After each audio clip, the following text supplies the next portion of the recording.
up, buddy Nerdigans? This is the one and only Packer Girl 89 of Nerdigans Inc. And today's Manga Nerdigan live reaction video is going to be for World Trigger chapters 239 through 242. But before I get into this recap and live reaction, we are at war with YouTube's algorithm, and it is slowly but surely killing my channel. And in order to defeat this algorithmic beast, we need you to please hit that like, share, and subscribe buttons. And because of course this channel, let alone this video, are not sponsored, and we ain't sponsored by Shueisha, and we ain't sponsored by Manga Plus, and we ain't sponsored by Viz. Considering how much we promote Manga Plus on this channel, it's kind of surprising, right? But if you love what we're doing and want to help keep me, the adorable Will Bubba Kitty over here, in this operation literally alive and kicking, so we can keep bringing you more anime and manga content, whether it be news, analysis, or live reactions like this one. Feel free to hit up our Cash App and PayPal. Links are in the description box below. So last time I covered World Trigger, we got to see the new feature of the simulator, where you could build different try-on monsters, which is really freaking cool. I swear to God, Shueisha Games, you need to make this game a reality. You do. Will they do it? I don't know. I don't know if they want to make money or not at this point. But also something that I've been starting to do for World Trigger is translating the opening and closing text from the more accurate Spanish localization, because for some reason Viz hates including the opening and closing text, and Shueisha does not have their own English localization for Manga Plus, which drives me freaking up the wall. I don't understand why they don't do that already. But anyways, let's get to chapter 239 first, see what's in store for us today. Here we go. OG Squad 2 is also creating its own Tryon soldiers. Yo, that's a sick monster you made there, Suchi. Dude, that is sick! You made a dinosaur! That's awesome! You into dinos? Guess you're a kid at heart, having fun. No, I'm not some child at play. And this chapter is titled The Away Mission Test, Part 35. It's fairly safe to say that the neighbors' Tryon soldiers have left a bad impression on the people of Mikado City. So if Border's going to be making Tryon soldiers of its own, I think they ought to be visually distinctive. Why not make dinosaurs? That's awesome! Sure, make it easier to tell that these guys are friends, not foes. Well, visuals aside, my creation is a standard shooter type. What's your soldier like, Akoma? How about we skip me for now? Dude, I'm not sure I understood the assignment. Dude, it looks like a little thing of poop. How about you, Oji? My guy's a Tryon soldier you equip on your shoulder. That is smart! Equip like gear? Equips like gear! That's so smart! It's loaded with the sharpshooting trigger that auto-targets the enemy when they're exposed. Get it? That is smart! That's pretty neat, but you can't use that thing in the battle sim today. I mean, of course I made a soldier for the sim too, but when they gave us the order to make Tryon soldiers geared toward the battle sims, I think that was just management's way of taking it easy on us. Because making something from nothing without any guidelines or goals is tough. Remember Suji's thought process? I bet Border is looking toward the future and hoping to get some unique designs and concepts out of this. And the way I see it, tackling it that way is more fun. I like the cut of his jib. What's this one? That you attach it to your back and it lifts you up, giving you mid-air mobility. That is smart. Oh. For the little poop crowns. For shame on me. Is there a problem? Now we're at Chromo Squad 5. Yuba, you're looking grim. What's up? Nothing is up. It's a tough puzzle, huh? Figuring out where to spend the limited budget. If you cover your cursor over the text tooltip Damn it, Kitty. Why are you on my keyboard? Why? Why'd you do that? Now I lost my spot. There it is. It's a tough puzzle, huh? Figuring out where to spend the limited budget. If you hover your cursor over the text, the tool tip pops up with a little explanation. That makes this stuff easier to imagine in concrete terms. So for every 5 points added, increases the number of co-op actions activated in a single turn. Co-op actions function similarly to combo skills in the standard little battle simulation. Hey, Koala, I want to make something that flies, but this stuff's too, tricky, wait.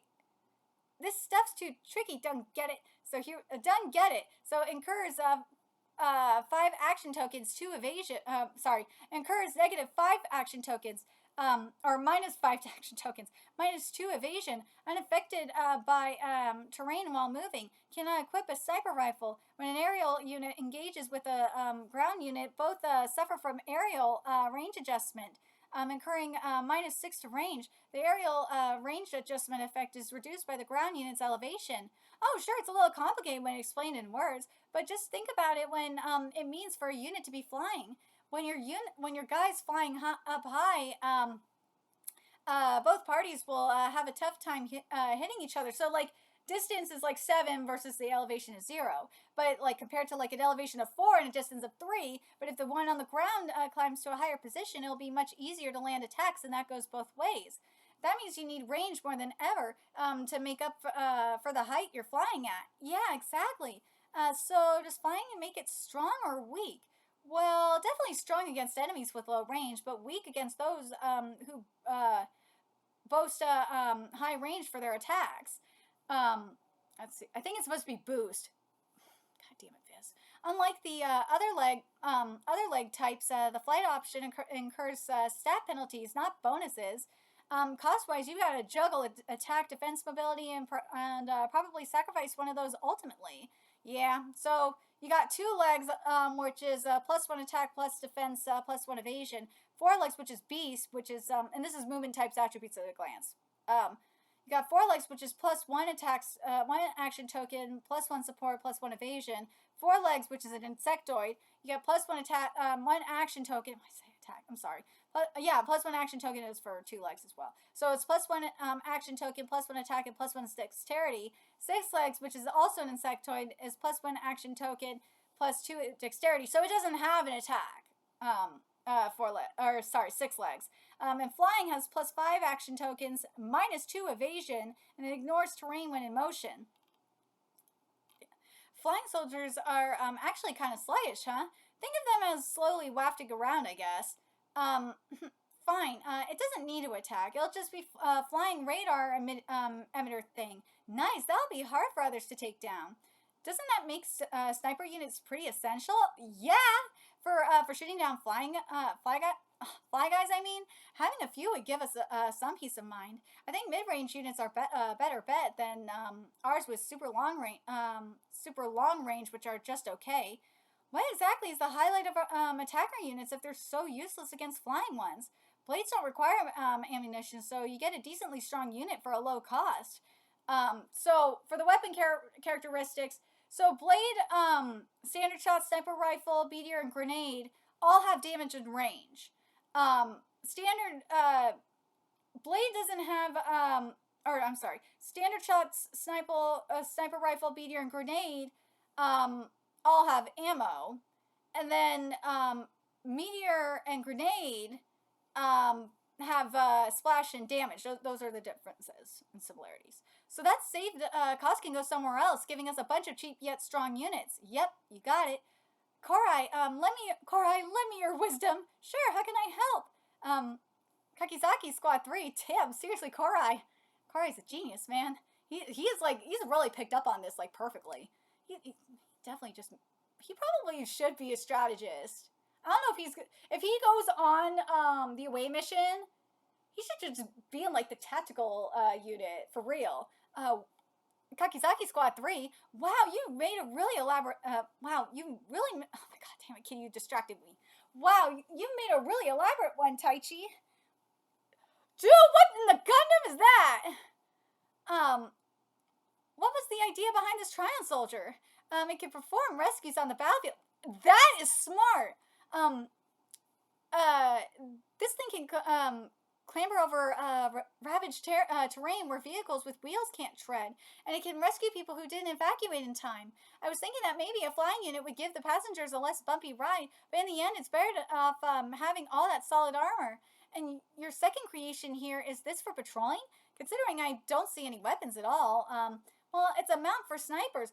Dude, that is awesome! When a sniper is being hunted by a fleet-footed attacker, they can hop on, right off, and put that attacker in the rear view. Hang on, the special battle sims today only involve these Tryon soldiers. How are you planning to win with a mount that can't attack? Now, my creations aren't meant for the Sims. Tryon soldiers might seem like a battle mix at a glance, but out in the neighborhood, I think they're more like transports. Even the ship's border uses for away missions kind of resemble Tryon soldiers, yeah? I bet that's because the soldiers started out as machines for transporting people and cargo. Before they were weapons, they were used for carrying stuff. I'm just taking them back to that origin and expanding on it. Whoa, Taichi, did you eat a power-up or something? Who, me? Nah, same as ever. Yeah, I get it, Taichi. On the special assignment 2 days back, you wrote something about using Marmods in rank wars, yeah? Little did I know they'd be asking us to design our own Tryon soldiers today, and this setup allows for plenty of creative freedom. Fair point, but hold on. So your creative urges lit this fire under you? Love to see it. Keep on trucking, Taichi's for real. Tryon soldiers not meant for battle? Sure, that's a fun direction to take it in, right? Right? Seriously. But Saki, yeah, I know what you're thinking and what you're thinking. Sure, Taichi's ideas can't be used in the battle sims, but they could be a helpful line of thinking for the special assignments. It's hard enough to guess how many wins will rack up in the sims. So setting that aside, it's by no means a bad thing to have some solid answers ready for the special assignments. For sure, you really think so? That said, you do need to make one unit capable of fighting in the battle sims. Roger that. Mizukami Squad 9. The Tryon soldiers that Turia and Kashio put together are leaning in the extra balanced do-it-all direction. As common as they are in their own output, that leads them to use fighting styles that are almost too balanced. Meanwhile, I'm over here thinking that we've got a better shot with gimmickly glass cannon pawns that hit hard and fast. Mizukami, any big strategies for today? If not, are we free to design our soldiers however we want? Yeah, go ahead. There's almost too much to handle with today's special sims, and if I'm being honest, I don't know where to start. It's like a game of shogi, except each side's fighting with pieces the opponents never laid eyes on before. Not to mention, there's no guarantee that a piece's visuals even match its abilities. Heck, I can't even imagine how these battles are gonna play out. And the shogi pieces say Cow, Yokohama, Ninja Bee, and Second Son and Polar Bear. Jesus Christ. Right, since we're able to influence the designs in this setting, yes, there's a chance that appearances could be used to disguise a unit's true abilities. Flying units and snipers aside, there's no way to know what a unit can do until we face it. But all the teams are up against that same conundrum. True enough. So instead of waiting for the enemy to make a move, we're more likely to win by hitting hard with our own gimmicks. Oh, don't be the team that adapts and adjusts. Instead, be the team that dupes and deceives. Dupes? I suppose. Wait, I reckon I get what you're saying. Arifune, Khan, any thoughts? I say, why not? It's fine by me. We have our work clearly cut out for us. Alright then, we'll go with Kashio and Terufuya's ideas this time around. You won't be disappointed. Roger that. This will be very interesting. So now we're in the monitor room. Let's see what they're thinking. Mizukami's playing the part of a more typical leader today. Yeah, I think part of it is because he got busted. Well, up through yesterday, he was basically a one-man show. Since he approached yesterday's matches assuming they might lose more than they'd win, he really tried to take charge and own his decisions as a leader without delegating. What, to keep his squad mates from getting judged too harshly? Meanwhile, today, he's having his squad mates take the lead in planning. He wants them to share in the wins and achievements. Whoa, he really put that much thought into it? I think so. He started off with that I-don't-know-nothing act, but still communicated the key point here. It looked to me like he gave Kashio and Teruya a big hint in a roundabout way. To make it all seem like their bright idea? That's part of it, sure, but it's also an approach that fits their personalities better. Some people are better at taking instructions when told what to do. They take action, no hesitation. Other people prefer to think for themselves and act based on that. That's very true. because people think differently. Like there's some people that like you could tell them what to do until the cows come home and they're like, no, fuck you. I'm gonna do it my way. I have to be motivated. I have to be motivated to want to do something. And then there's just like the sheep that are like, okay, just do what you want. And I suppose Kashio and Teruya are the latter type? Exactly. Interesting. Are you always this attentive and thoughtful with your own people, Katagiri? Me? Nah, I wouldn't go that far. Mr. Humble over here. So now we're with Wakamura Squad 11. So I was reading over the rules, and in today's battle sims, it looks like we could force a draw if we wanted. Force a draw? How? Well, check out the rules. You earn points equal to the enemy's enemy unit's creation cost, and if the points gap in the end is less than 2,000, the match is a draw. Then there's the bit about each of us needing to contribute a unit and so on. Yep, it sure does say all that. Think about it. Say we deploy just 5 super cheap units whose total cost is way under 2,000. The way the opponent can never earn 2,000 points, so no matter what they do. Let's see. We could sit back and earn no points ourselves, but since the other squad can't possibly reach 2,000, then according to the rules, the fight ends in a draw. That wouldn't be much of a match though, right? Don't we lose when all our units get wiped out? Nope, that's not what the rules say anyway.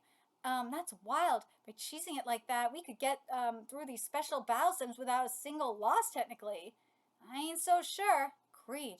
That's too easy. Nah. Did you forget about the points earned for winning matches? A win today nets you 100, while a draw is only worth 20.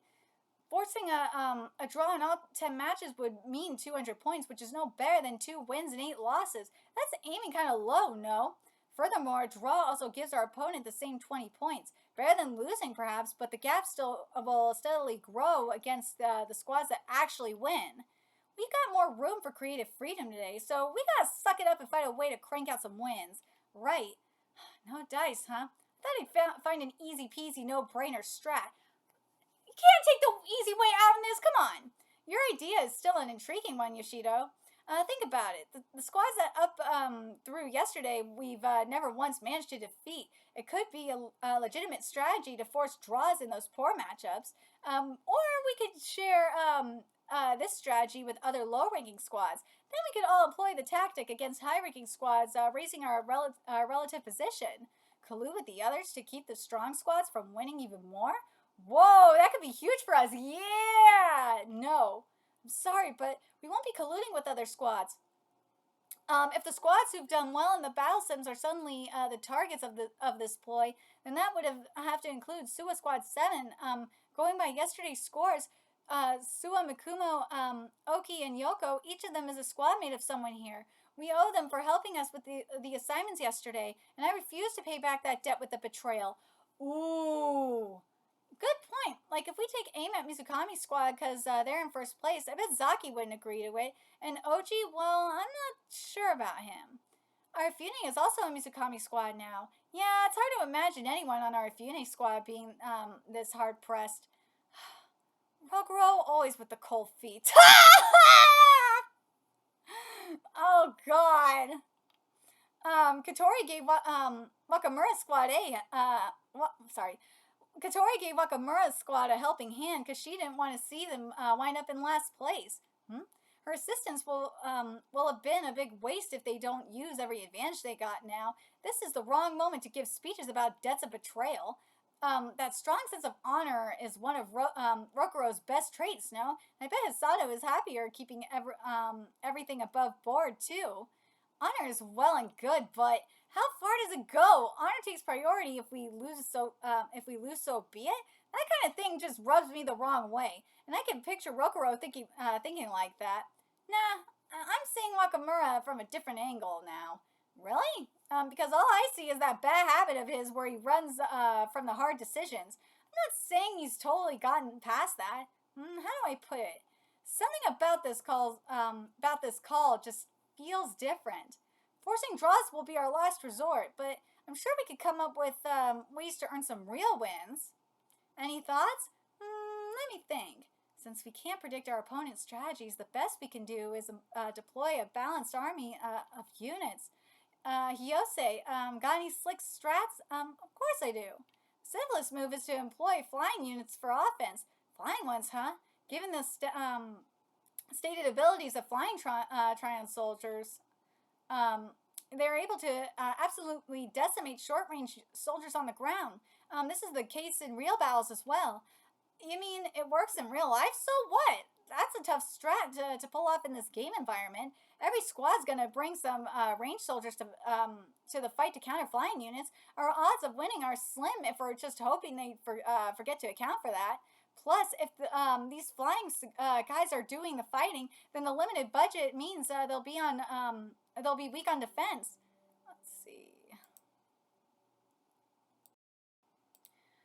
Plus, if these flying guys are doing the fighting, then the limited budget means they'll be weak on defense. Those flyers can sneak around on the ground between buildings, and they'll be sitting ducks against a sniper on a high roof. Unless there's a stealth feature. You have indeed described the matchups between different Trion soldiers. However, given my Trion resources, my flying units can boast both firepower and durability. Oh, that's your angle. Taking down my flying units, yeah, I see what you're doing, Hyose, you sneaky motherfucker, you, would require no less than a full squadron of snipers. When the opponent's tactics are impossible to predict, most humans tend to prepare for the broadest possible array of options. I can't imagine that many squads would bring only snipers to the fight. That much we can predict. Say, that's some smart thinking. You're a fellow who knows what he's doing. Well, no shit. Hold on a second. Wouldn't it be better to use that strategy tomorrow when wins count for even more? If we jump the gun and go that route today, won't the others counter us with snipers tomorrow? Let them! Assuming other squads do come prepared with more snipers tomorrow, we can account for that with our own counter strategy. See, I love the way he's thinking! Armored Trion soldiers to counter snipers, see? Like, they'll know what to do. They ain't stupid, they ain't gonna use the same strategy twice. Oh, we want them to try and counter us. And that's why today we'll use flying units which are just begging to be countered. When we can't predict the opponent, we guide them into making a move we can't predict. See, that's genius! It's genius! Great, we're going with Hyose's idea. It's fucking brilliant, man. Keep that strategy in mind as you design your units. Sure thing, roger that. You got it. Very well. Oh, I expect no less from Tamakoma guy. Yes, his combat experience is showing. He's well acquainted with short-term battles. Well, yeah. You almost let slip, dumbass. What about the cost and the skills, the formation too? While the other squads are struggling with the new rules and mechanics, Utagawa, Kitazoe, Mizukami, and Makamura's squads are planning to exploit their opponent's psychology. See, that's smart. You gotta think about the psychological aspect. You gotta think about like the strategy on the battlefield.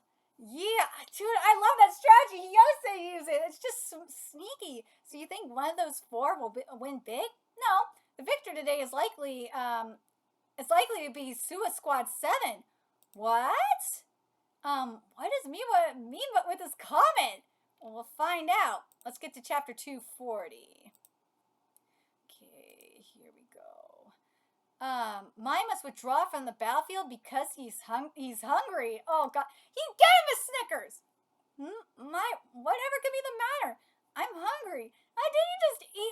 Didn't you just eat? This chapter is titled "The Away Mission Test Part 36." Right? Yeah.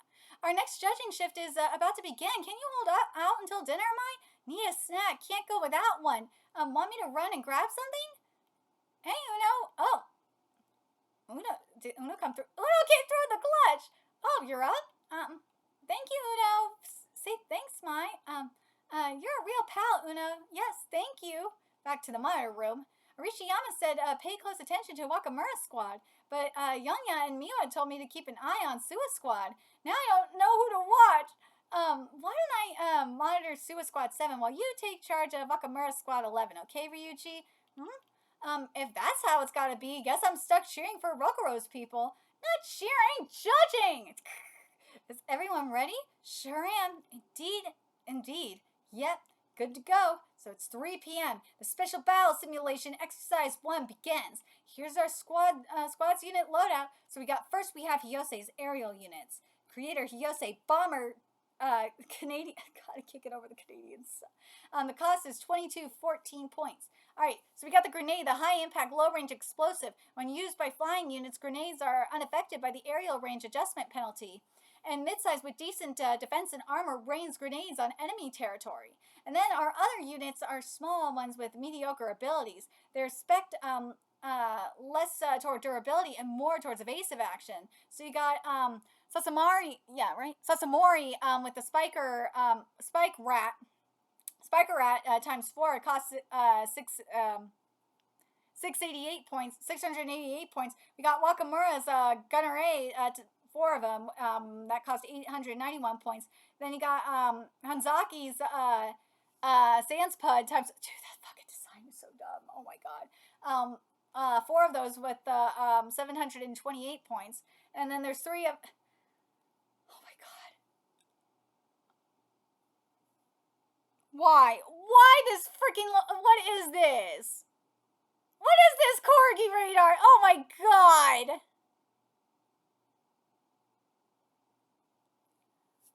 This fucking corgi radar. Oh my god. So in match 1, we're facing Kuruma's. Why can't I fucking talk right now? Squad 5. Let's go. All right. So we got the additional armor cracked, and this is Kuruma's long shooter, which is that cost 1,033 points. And unit details are only visible to the radar. That's actually kind of sick. And then we got Hikari's crack shot. That's whooping ass. That costs 990 points. And ooh, I only spot 2 actual snipers on their side, but those dog things have some range to their attacks. Their strength in numbers pose no real threat. Great, while Hyose is drawing the ranged attacks, we'll hit them from the west. Our opponent formation is pretty balanced from what we could tell. Hyose's flying units can bait out the long range attacks, while we amass troops on the other side to give us a numbers advantage. And then, however, there's the optics. See the stealth. Knew it. The stealth was going to come in handy. Optic stealth skill renders the user untargetable by the enemy's auto attack for 1 turn. Using a weapon removes the effect. This is Yuba with the stealth slug. Yeah, it was 1,200 points, but that was worth it. Yeah, 728 points. That one snuck behind us. It must have a ton of action tokens to use. The score says we're still winning. Focus on the enemies out in front. We kept wearing away at each other. But yeah, until the match ended in a draw. Hey, at least it ended in a draw.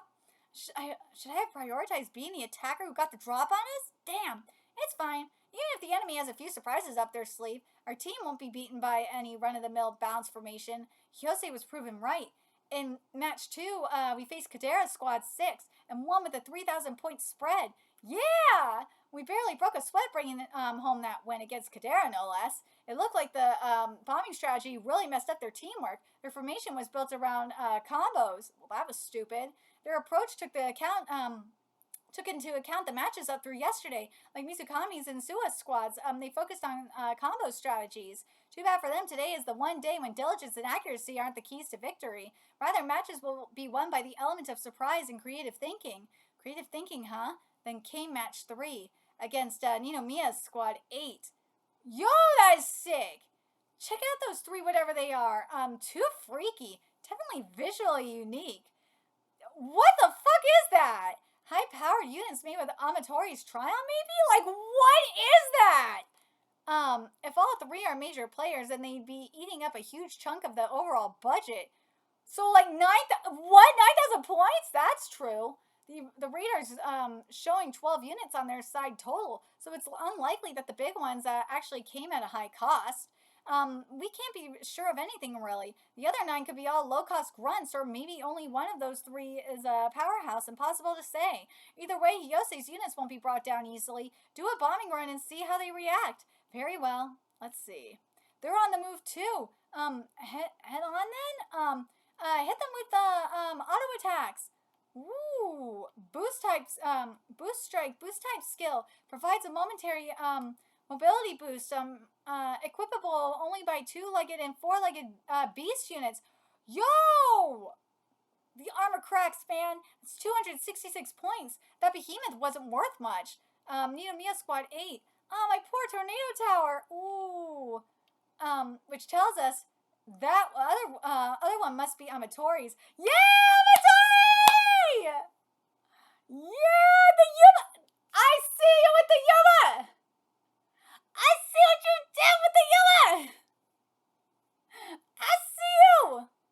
Another one with mobility through the roof and a busted attack stat probably. Strong or not, its weapons painted as an attacker, which means Yose's flyers will be out of reach or out of range. Anyone remember Little Amatori's Tryon stat from the regular battle sims? It was 23, which would make her cost limit somewhere around 3,000.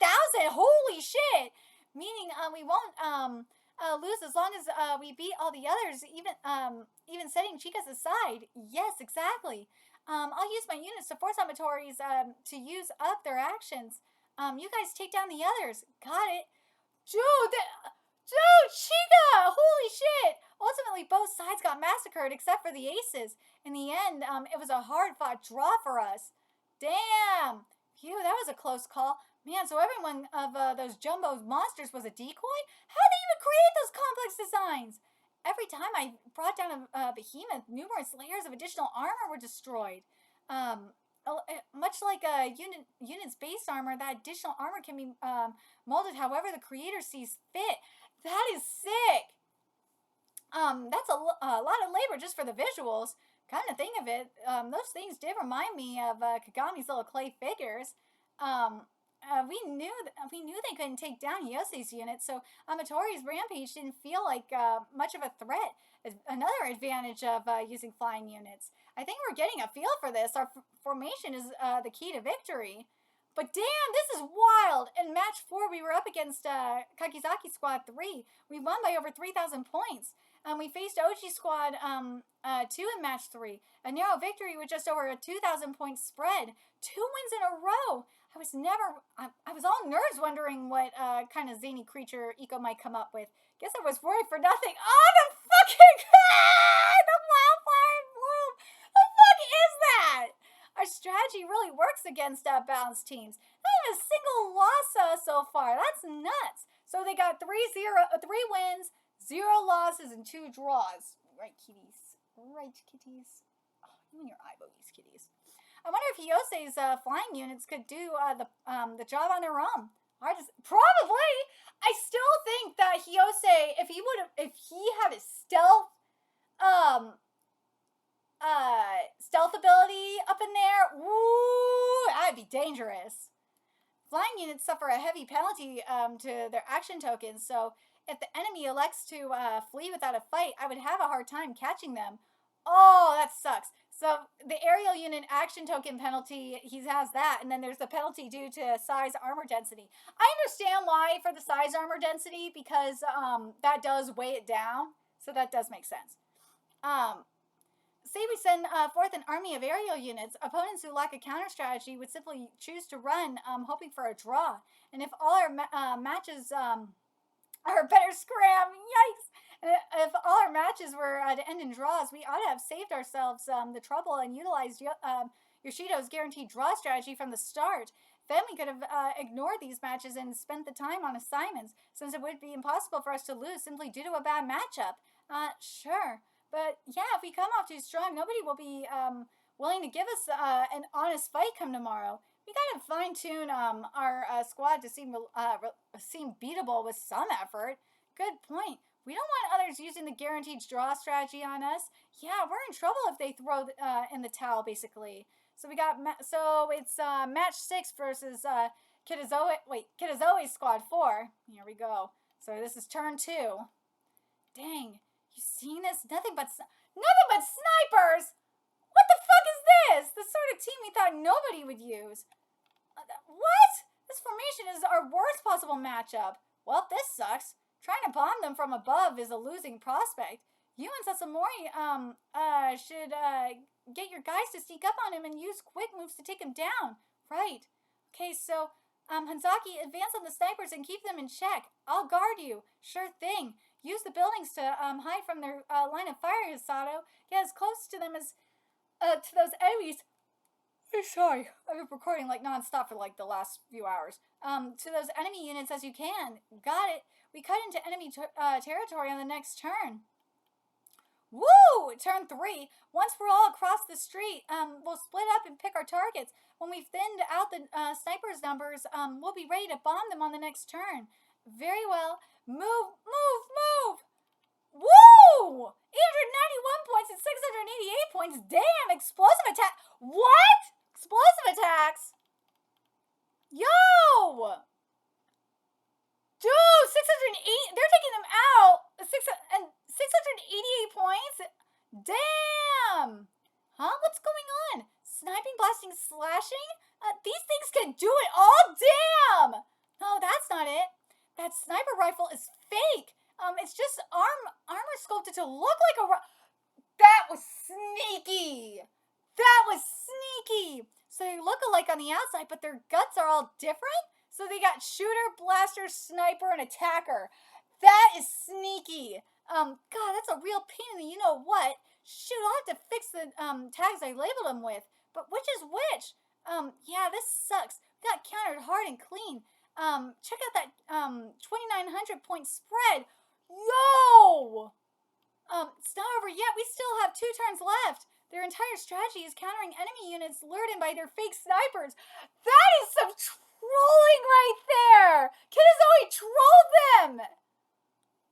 Oh, that is sneaky.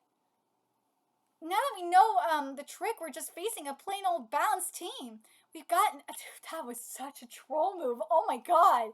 We've got less to work with now, but we can claw back the advantage with our bombers. As bad as things look, we could still aim for a draw. Good luck with that. Those ones are worth next to nothing. Decoy units, I guess? Or just radar on legs? Those gotta be traps. Nice, the gap is shrinking. Dude, it's still bad. Keep it up, because it's like 4,030 points to 1,709. Sorry guys, my dudes are out of ammo. Are you for real? Not an issue, we could still pull this off. Alright, Hiyose, let's see. Oh, they managed to make it a draw. Alright. It's still like 54, or 56.49 to like 37.63. I don't understand how it's a draw, but it is a draw. A draw by the skin of our teeth. Close one, just enough points. Still technically undefeated. Damn, that was lucky. Pro moves, Hiyose. Feeling good about this. We could come out on top today. I just know we can. So match 7 versus the Suicide Squad. All right. Let's see. This is 240. Suicide Squad 7. We'll have to face the unstoppable Wakamura Squad 11. All right. Let's see. Now we're at 241. Here.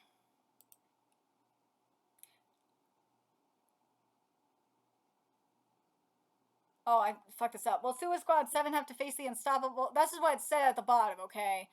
This is what I got from this... I fucked this up, I'm sorry. This is what I got from the Spanish version, of the manga here. Damn it. Well, it says here, will Suicide Squad 7 have to face the unstoppable Makamura Squad 11?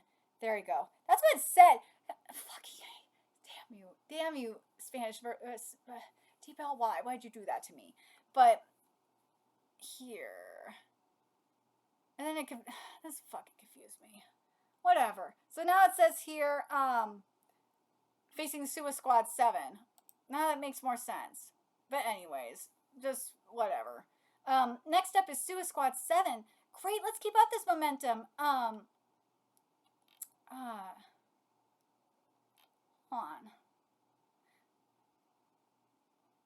on. Maybe I just really did this wrong. Or I just translated this wrong. Hold on.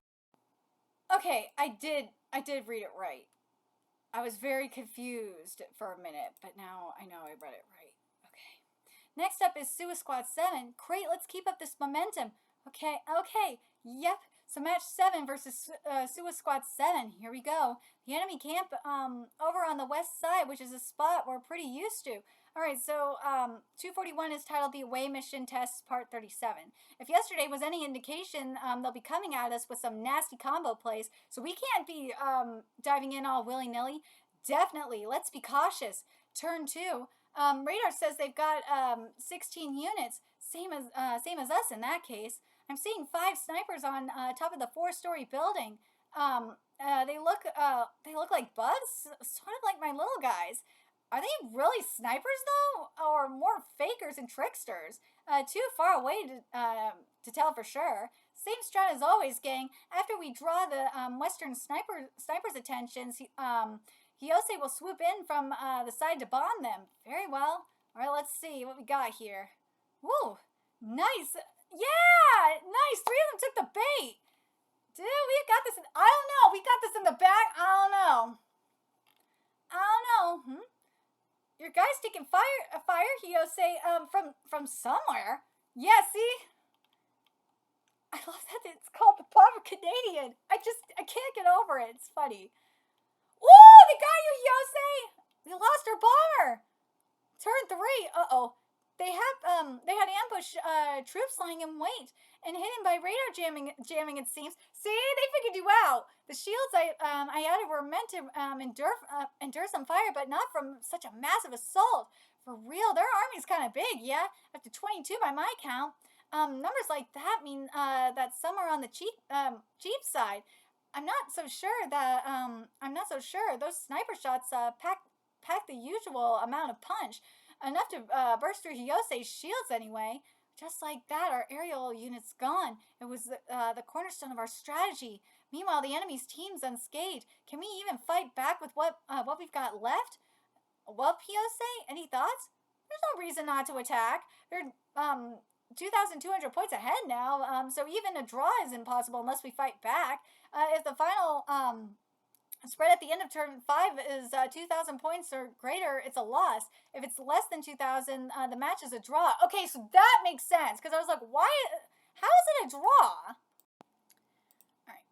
True, even with Yose's valuable unit taken out of the equation, our average unit value is still higher than theirs. So, like, compared to Squad 7, their average is 545. With 22 units, they have a total of 1,200 units. With Squad 11, now even with Hyose's flyer out of commission, which is 22 minus 2,200 units now, or 2,200 points, they still have 15 units, but they still have the same amount of points though, which is very interesting. They have 15 units now though. But before they can fully unite those ambush snipers with the rooftop ones, we should take out as many as possible from the western pack. Well, let's see if they can do it. Ooh, they are taking out mofos they're taking them out. Oh no, each of theirs is actually powerful, but at least as strong as our own. Well, probably because they allocated their points wisely. Woo! God, ooh, the Suwa's destroying them. This blows, they got us outgunned. Their guys are all pretty strong. Where the heck did they skip on cost? This is too weird. They boast more units than us, but with stats that seem to match or even surpass our own. How'd they pull it off? Well, Rokuro, what now?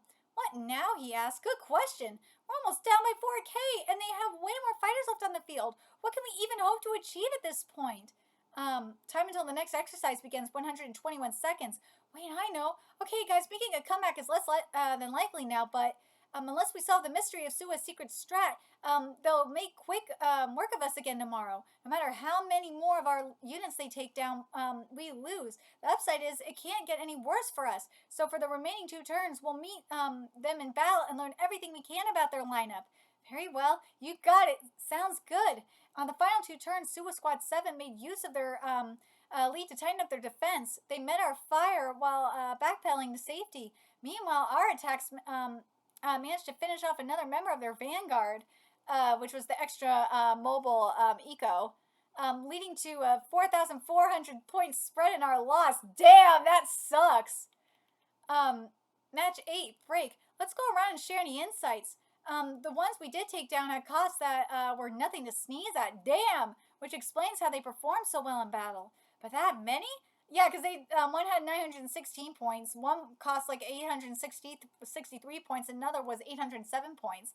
But that many with those costs? Nah, the math's not mathing. The math's not mathing is definitely a localizer inserting Zoomer slang. This is Zoomer slang. This is actually not Zoomer slang. This is a meme. This is slang. This is slang. The math not mathing is slang. Why? Why, Viz? Why'd you do that? I fucking hate you, Viz, for that. I hate when Viz puts fucking slang, stupid slang like that here. Ugh. It's either, I'm gonna be fair, I know this video is long enough as it is, but I gotta emphasize this. It may not be the actual localizer here. It may be Viz's fucking asshole team of editors with over 200 years experience, because something that's been happening, I mentioned in my Capcom video, is that there's like, Caleb Cook, the way Caleb Cook described it, how what I took away from it, there's like a 4Kidsing of manga kind of going on, unfortunately. It's mainly at Viz that this is happening at, and maybe even at 7Cs. Those two are where it's really happening at. You're not getting it anywhere else, really. I just wanted to emphasize that. Let's see. All those snipers must have been slapped together for a bargain. Bargain, yeah. Can't be sure, though, since we didn't beat any of them.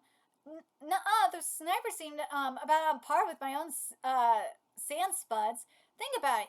Even if they were cheaper than mine, like at 600 a pop, there's no way it all come in under the 12K budget. Let's see. Right, that's the real mystery here. Every other squad we faced so far has come at us with loadouts that felt like they were more or less making the best of the 12K budget. Suicide Squad, on the other hand, felt unusually strong, like they were working with a much higher budget. I have to agree, an army that size brings the pressure, but it's a simple fact that they gotta be sticking to the 12K budget, same as everyone. There's something sneaky going on, some kind of cheesing. Not cheesing. Without a doubt, there's gotta be a trick involved. Cheesing, I can maybe get, you know what, with cheesing, that's a little bit different, but math ain't math, and nah. Math ain't math, and nah. That is something that I'm not gonna let slide. A trick? Like, what Kid a Zoe Squad 4 was up to, maybe? That, they had a mix of costly units and cheap ones that looked the same on the outside. Maybe in this case, we just happened to defeat only the costly ones? That is an interesting thought. Using cheap throwaways to pad their numbers, yeah. Nah, the whole team was solid, no wimps. I don't know. And if they'd really had weak ones in the mix, then those shootouts would have gone a little more in our favor. Right, I have to agree. Don't feel too glum about it, boys. Any ideas, Hyosei? Observations? Well, I can't prove anything. But if it was Asamu who came up with the Suicide Squad strategy, if we go with that assumption, then I can make an educated guess about what's really going on. Ooh. What is Asamu's strategy that Hyosei has deduced? Alright, now we're getting to the final chapter of this live reaction, chapter 242, which is titled The Away Mission Test Part 38. I double checked the Spanish version to make sure, but there was no text in the opening text. There is on the bottom. I thought that was kind of weird, but I guess maybe it's because it's there's 2 chapters that came out today. That's why. Anyways, say they're using a particularly complicated trick, like Hisada was just suggesting. If executed properly, that would be an effective strategy. However, if this is indeed Asamu's doing, then I think we're looking at a trick on the simpler side. What, like they somehow made that big ol' army without doing anything too fancy behind the scenes? Yes, my thinking aligns with Mayori's. That is to say, they somehow managed to create those 10 snipers on a remarkably low budget.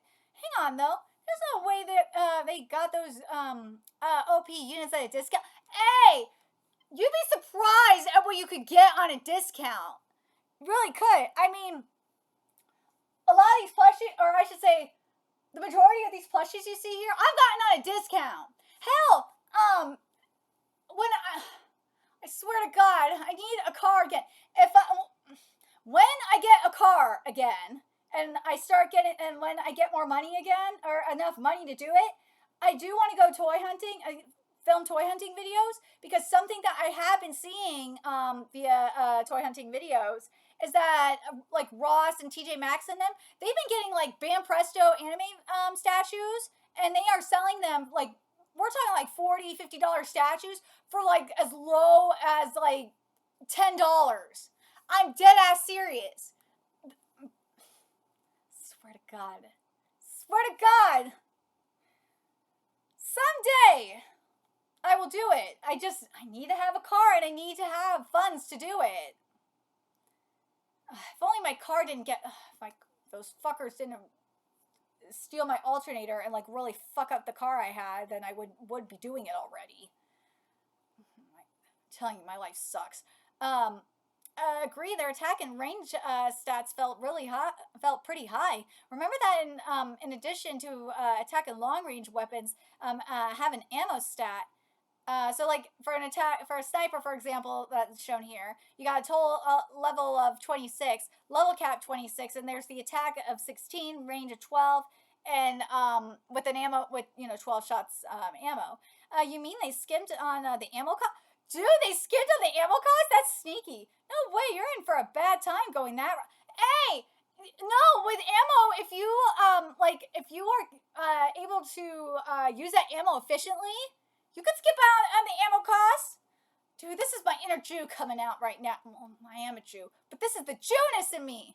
I know how to get shit on the cheap. I really do. All my designer clothes, I never spent full price on any of the designer clothes I have, and I have like really high end stuff. I have like Juicy Couture, Michael Kors, Ed Hardy. I have BCBG. I have Betsy Johnson. Like all my high end designer clothes, I've never spent full price on. I've gotten them like really really cheap. I think I even have Coach stuff too. I think the most expensive one I have, I think the most I've spent on a high-end designer thing was like maybe $70 at most. I've never spent over $100. Never spent over $100 on a designer item, and I never will.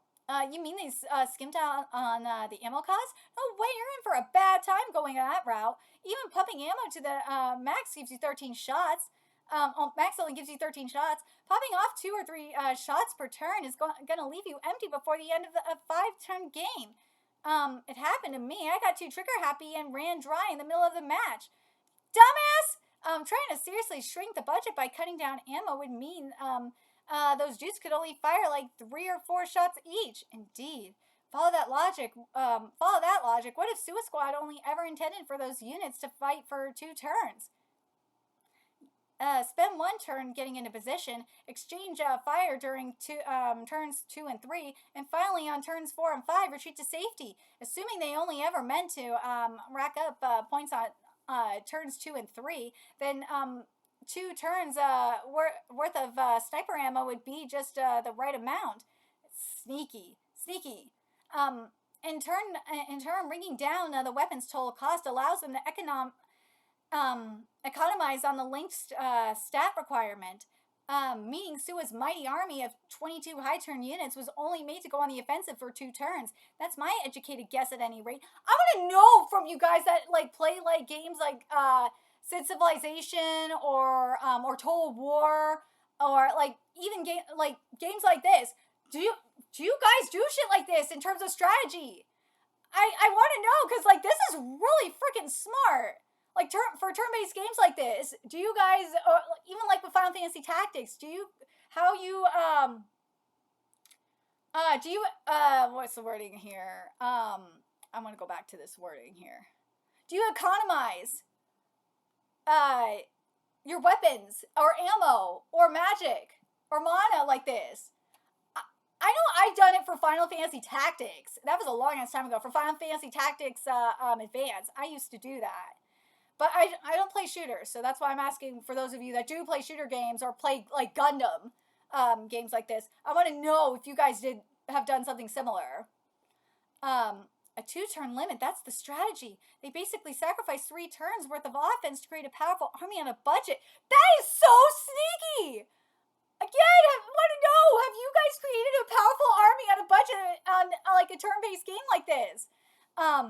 So at the end there, those snipers couldn't hurt a fly. For the later part of the match, only 12 of their units were actually doing any fighting based on that logic.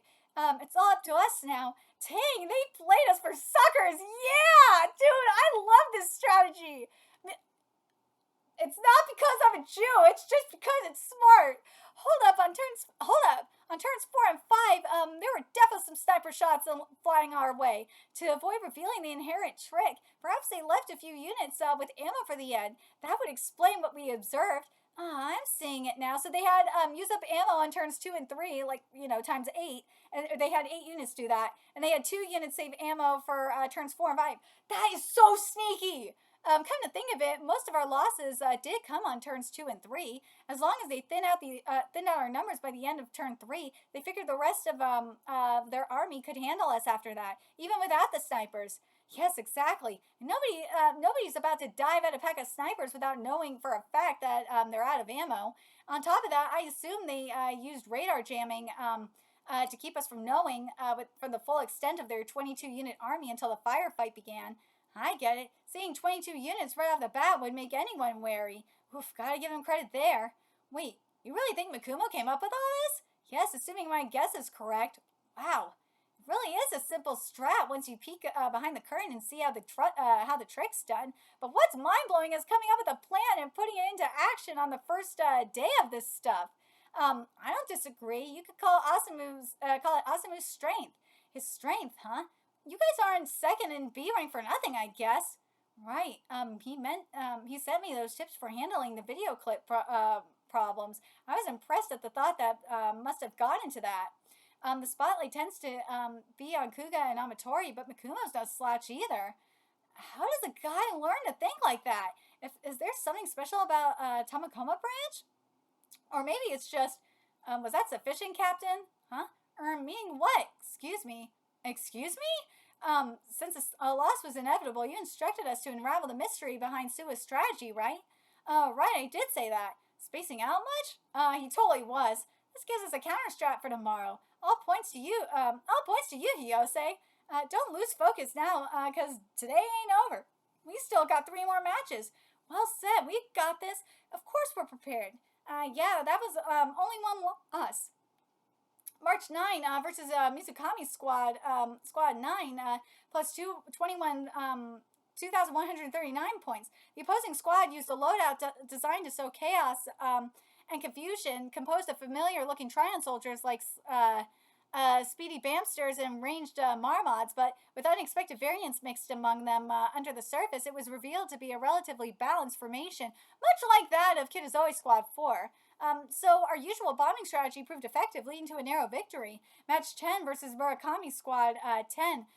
So plus a 738-point draw. Another balanced formation, but one that used 2 massive defense-oriented units as shields.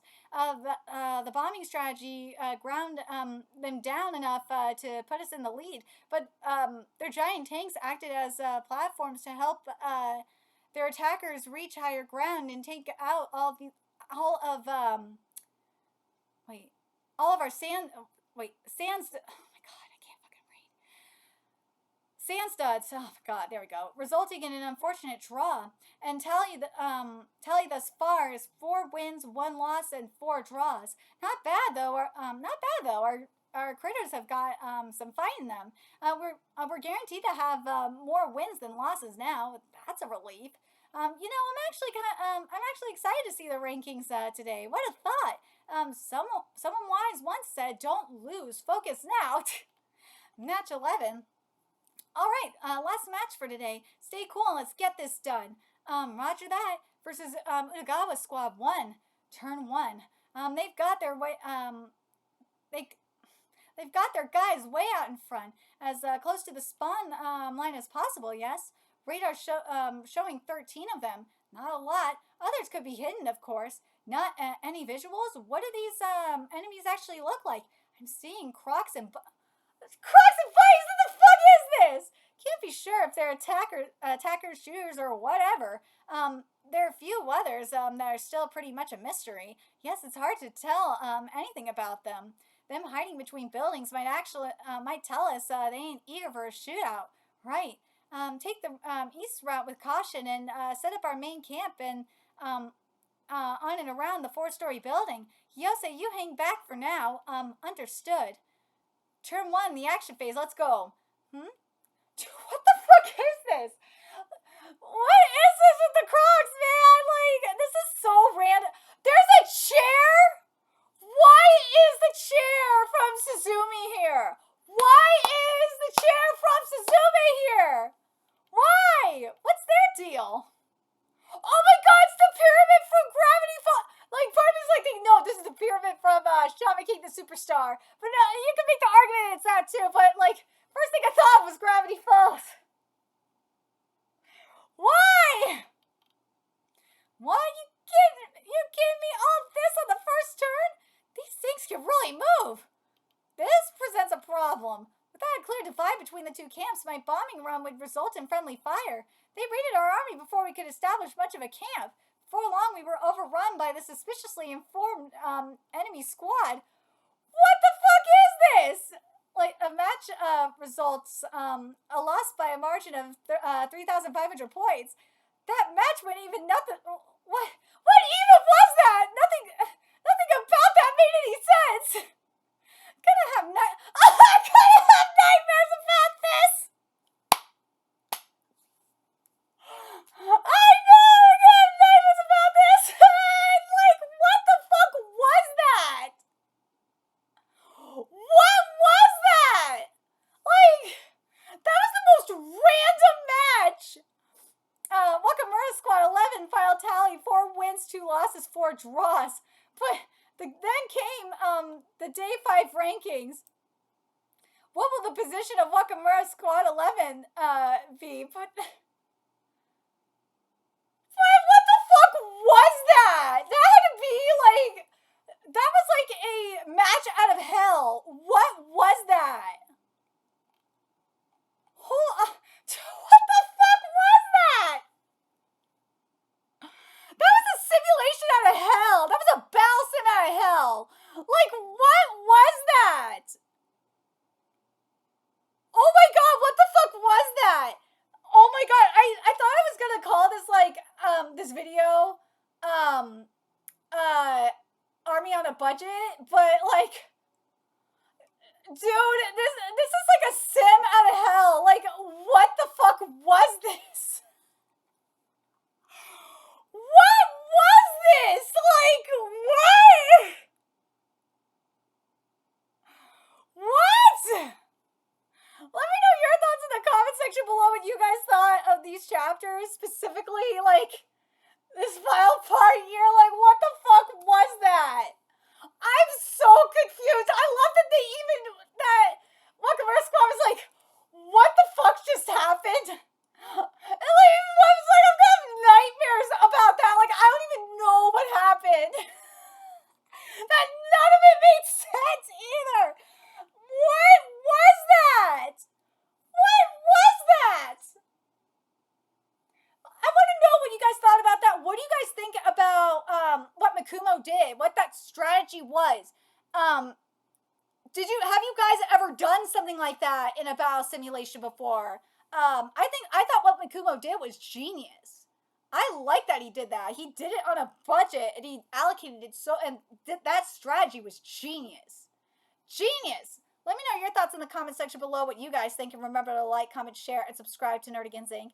Love what we're doing and want to help keep this operation alive and kicking so we can keep bringing you more World Trigger content. A few ways you can do that. Donate to our Cash App, PayPal, Patreon. Purchase something off our Amazon wishlist. All that's in the description box below. Also, make sure you follow us on Twitter, Twitch, Discord, friend us on PlayStation Network. That's in the description box below as well. Until next time, Nerdigans, I will be seeing you later. Bye.